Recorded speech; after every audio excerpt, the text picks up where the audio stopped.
हरिओम तत्सत। SP zone channel में आपका हार्दिक स्वागत है। प्रस्तुत है एक प्रेरक कहानी, बाज और किसान। बहुत समय पहले की बात है। एक राजा को उपहार में किसी ने बाज के 2 बच्चे भेंट किए। वे बड़े ही अच्छी नस्ल के थे और राजा ने कभी इससे पहले इतने शानदार बाज नहीं देखे थे। राजा ने उनकी देखभाल के लिए एक अनुभवी आदमी को नियुक्त कर दिया।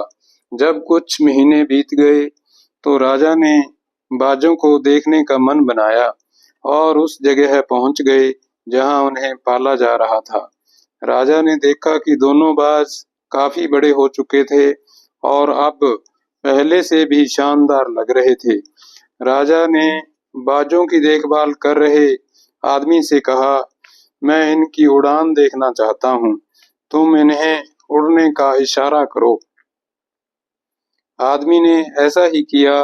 इशारा मिलते ही दोनों बाज उड़ान भरने लगे, पर जहां एक बाज आसमान की ऊंचाइयों को छू रहा था, वहीं दूसरा कुछ ऊपर जाकर वापस उसी डाल पर आकर बैठ गया। यह देख राजा को कुछ अजीब लगा। क्या बात है, जहां एक बाज इतनी अच्छी उड़ान भर रहा है, वहीं ये दूसरा बाज उड़ना ही नहीं चाह रहा। राजा ने सवाल किया, जी हुजूर, इस बाज के साथ शुरू से यही समस्या है, वो डाल को छोड़ता ही नहीं। राजा को दोनों ही बाज प्रिय थे और वो दूसरे बाज को भी उसी तरह उड़ता देखना चाहते थे।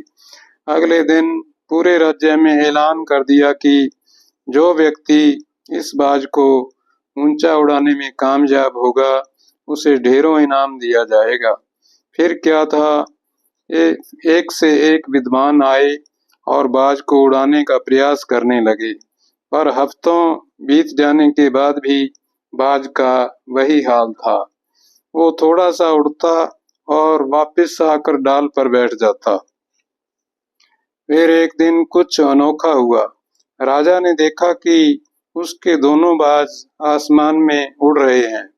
उन्हें अपनी आंखों पर यकीन नहीं हुआ और उन्होंने तुरंत उस व्यक्ति का पता लगाने को कहा जिसने ये कारनामा कर दिखाया था। वह व्यक्ति एक किसान था।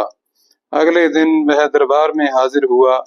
उसे इनाम में स्वर्ण मुद्राएं भेंट करने के बाद राजा ने कहा, मैं तुमसे बहुत प्रसन्न हूँ। बस तुम इतना बताओ कि जो काम बड़े बड़े विद्वान नहीं कर पाए, वो तुमने कैसे कर दिखाया। मालिक, मैं तो एक साधारण सा किसान हूँ। मैं ज्ञान की ज्यादा बातें नहीं जानता। मैंने तो बस वो डाल काट दी जिस पर बैठने का बाज आदी हो चुका था, और जब वो डाल ही नहीं रही तो वो भी अपने साथी के साथ ऊपर उड़ने लगा। दोस्तों, हम सभी ऊंचा उड़ने के लिए ही बने हैं, लेकिन कई बार हम जो कर रहे होते हैं उसके इतने आदी हो जाते हैं कि अपनी ऊंची उड़ान भरने की, कुछ बड़ा करने की काबिलियत भूल जाते हैं।